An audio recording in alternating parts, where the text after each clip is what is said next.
Today we're going to talk about Ink by Alice Broadway, the first in a young adult fantasy trilogy called the Ink series, and apart from anything else, in a lovely cover which is just all shiny in the light and gorgeous, so the early magpie catches the bookworm.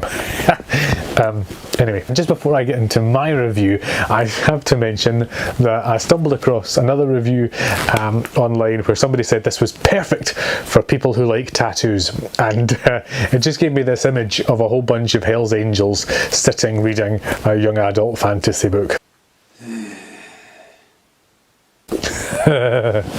Anyway, before I talk about the world that it's set in, I actually want to talk about how that world is introduced to you, because Alice Broadway uses a really interesting method of building her world.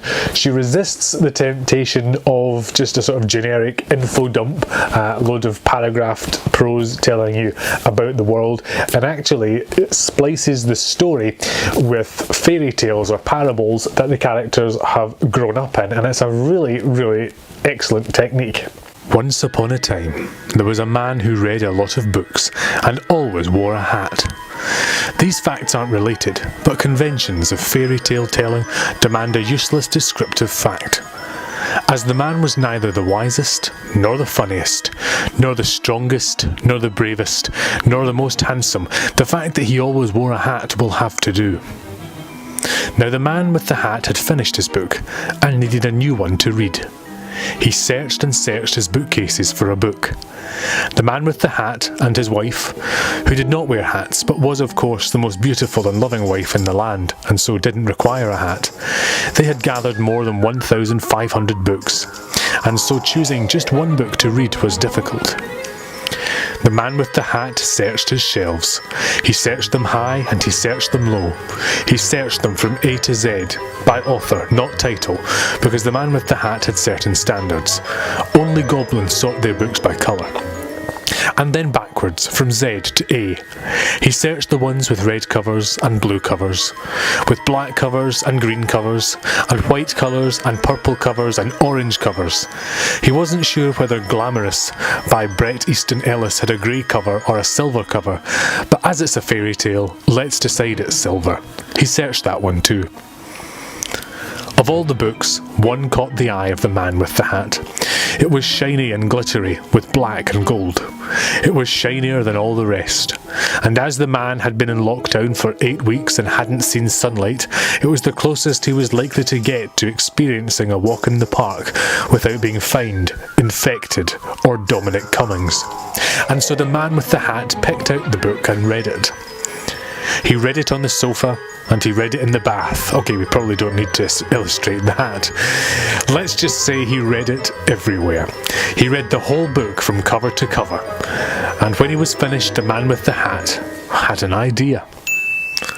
He decided to record his thoughts about the book and upload it to YouTube, which exists in this fairy tale the same way it does in your world, except without any clips of Lena Dunham, who doesn't. The man with the hat told the whole story, which culminated in him, of course, going on to YouTube to tell it again. And so began an infinite loop of doom.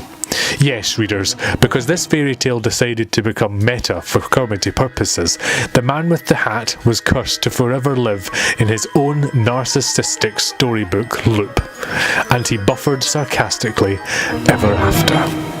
I think it's a really effective way to introduce you to the world, because rather than just reading through a whole load of prose and facts and trying to absorb this information, actually you're presented with parables that give you the rationale behind it as well. So it's not just about understanding what are the rituals and customs of this world, but what is the reason and underpinning behind it, and it gives you a really good insight into the way that the characters think and what motivates them and why they do all the things that they do. I really like them. When you're in the middle of reading the prose and then you get this parable, it's a treat to get another one of these. I really do think it's an extremely clever way to get that information across and to help you understand the sort of indoctrination that these kids have when they grow up. It's what forms their worldview and tells them how to think and how to accept all of the information in the world around them.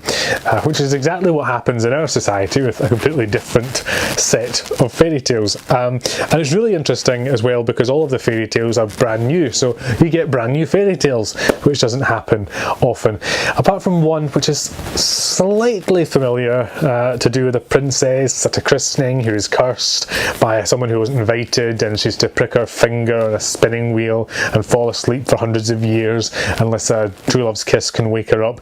And you know, I did read that and think, oh dear, what an awkward situation.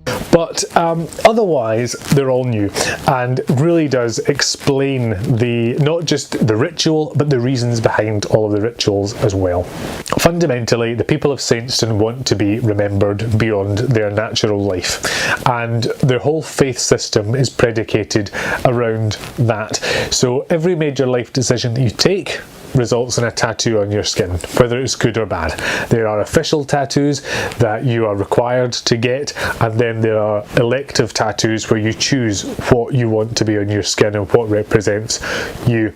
And at the end of your life, your skin is flayed, put into a book made of your skin, and then that book is judged, and if you're found to be worthy based on the contents of the book, then you are kept on a bookshelf at home with your other ancestors, and if you're not worthy, you're thrown into the furnace and forgotten. And being forgotten is the worst fate imaginable for these people. Personally, when my parents kick the bucket, I'm not sure I really want their skin in a book on my bookcase just sitting about giving it. Moisturize me. But maybe that's just me. Perhaps you would like your parents' skin on your bookcase long after they're dead. That's not to say there's not a few heads that I would like stuffed and mounted any time now, but that is not for sentimental reasons.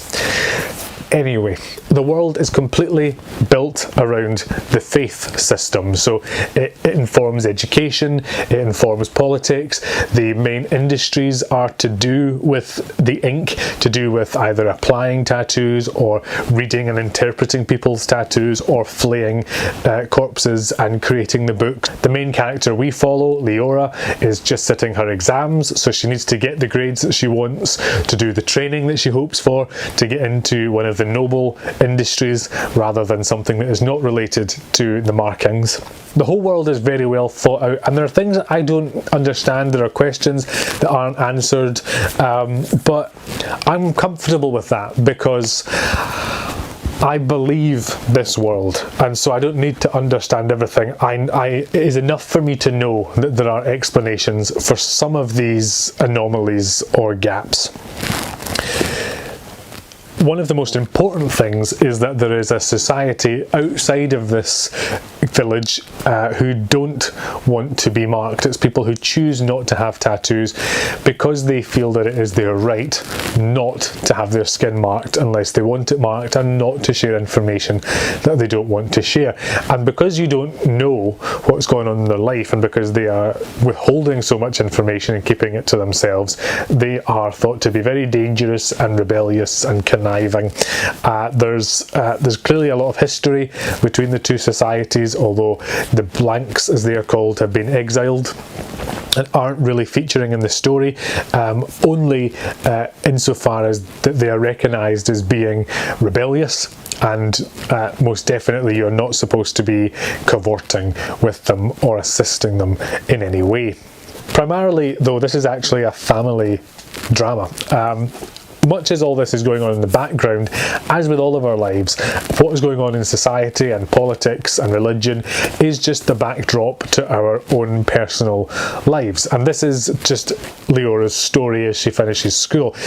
At the beginning of the book, she's fresh from the death of her dad, and most of the book covers the period between her dad's death and the weighing of his book to judge whether or not he is a worthy person.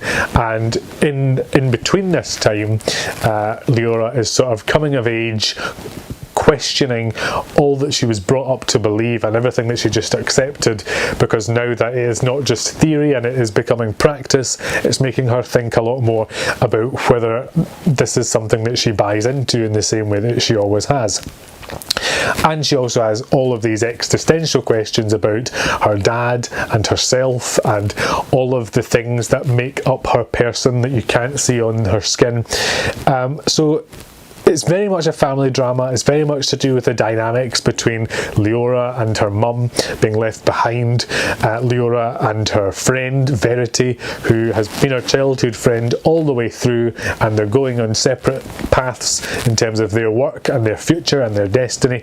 And you just read about her questioning a lot of what she's been brought up to believe. The thing about Ink is, instead of having a plot and then some subplots, it's not really clear what is the main plot and what is a subplot. Because it's the first in a series, it's clearly planning to go places, and I think I know where it's likely to go. But from the first book, from this as a standalone novel, it's hard to sum up. I would say coming of age with questions. It's a very rich world in that there are lots of components which you can understand quite easily. It's not difficult to grasp what they all are, but none of that actually feels like the main story to me. For me, the main driver of the plot is about Leora just really growing up and seeing the world around her with these new adult eyes that she's just acquired, sort of the catalyst of which was the death of her dad. And then the vehicle for carrying this on was moving into work and having a new place in society. But I don't think that any of that is the main story. I think the main story is Leora and the development that she goes through. So that's why I would describe it in that way.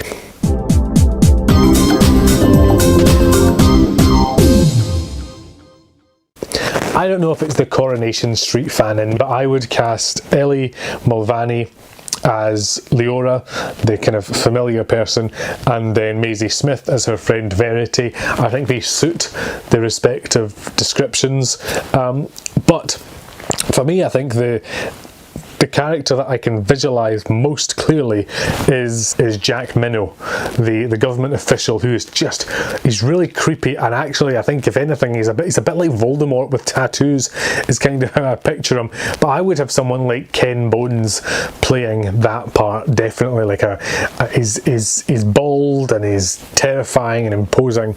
And I also think the other character that I really liked was Obel. I think he's a really interesting, complex character, and I think someone like Aaron Paul would be able to pull off the layers of his character very well. I think it would be a good choice.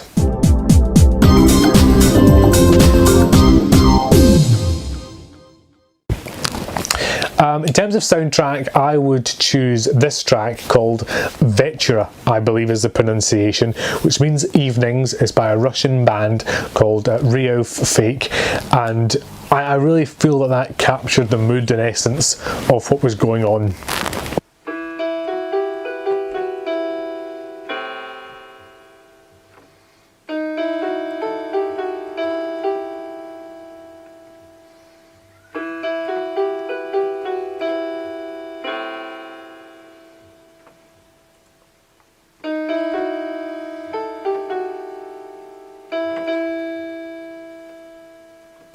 There's clearly a lot of thought gone into Ink. You can really understand the world. It's an interesting world, and it's an interesting concept on which to base a book. There are a lot of themes around faith and forgiveness and redemption, what you show people, what you hide from people, what makes you, what is fundamental to your character. All these sorts of things are all bubbling under the surface, as well as friendship and family and relationships, and there's a lot in there. Clearly, and like I say, it's a book that there's clearly been a lot of thought gone into. It's easy to read. I read it quite quickly. It's perfectly entertaining. It's never really a slog, but at the same time, it never quite grabs me and forces me to keep going on this journey. It is pedestrian and vanilla to read, I would say. It just never quite gets that breakthrough moment.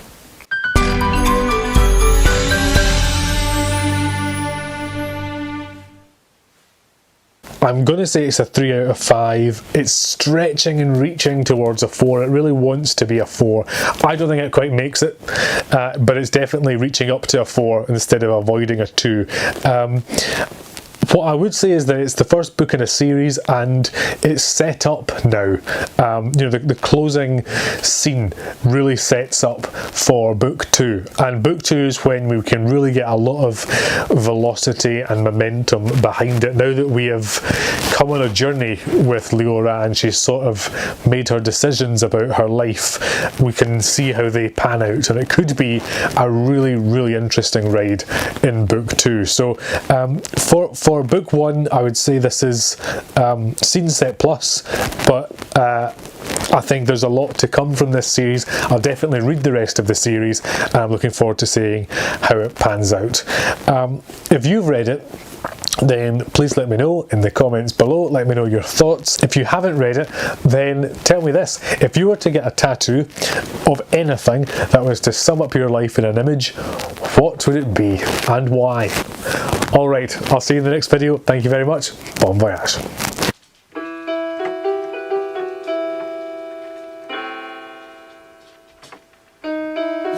Oh, Jesus wept!